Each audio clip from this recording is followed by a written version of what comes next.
So I'm in the garage today working on my new race car project, and I wanted to take a minute to talk about something that's very important. I don't know if you've seen the recent bulletins, but Harbor Freight is recalling their jack stands. So if you have any Harbor Freight jack stands, make sure you look at your 3 and 6 ton jack stands to make sure that they are not the serial number or the model numbers listed, because they're very hazardous and it could result in serious injury or death. So make sure you do not have those.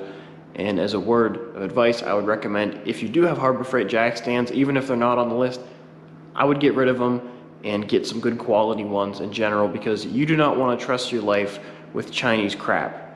Trust me. So here are a couple of the types of jack stands that we use in the garage, but I wanted to demonstrate the problem that they're having with the Harbor Freight jack stands. So if you do have one of them, you can test it to make sure you won't die. So a jack stand, it's pretty simple. It's basically just a ratchet. There's this arm which has teeth on it that bite into a little pawl inside here. It's basically just another tooth flipped the other way, and it ratchets. Once it's installed, you lift the handle, makes a loud bang.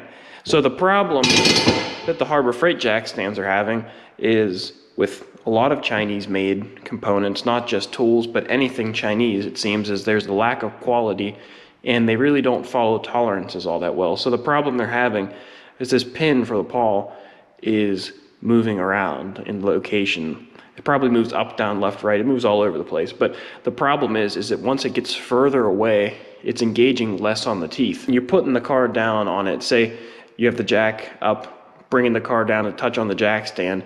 Once the weight goes on it, it'll shift a little bit. And when it shifts, it moves it away just enough that it will disengage from that pawl and it'll fall. Basically like if you lift the handle up, which if your buddy has his head under there to make sure that it's going to land on the axle or the frame rail and it drops, he could be in big trouble. I like to leave, if I'm working on the front of the car, I like to leave one jack stand or both jack stands under it with the floor jack. So if something would happen, I have everything in place. So also, I wouldn't buy a Harbor Freight floor jack either, because of the reasons I just talked about with the jack stand. That could be also very true with the floor jack. I mean, there could be some serious problems there. And if something would go wrong with your jack stand, you want the floor jack to be your backup, or vice versa. But if both of them are faulty, or both of them are made out of bad Chinese steel, they have bad cast bolts, there's just all kinds of things that could go wrong. So here I have a Harbor Freight welding table, welding blanket, clamps, what else?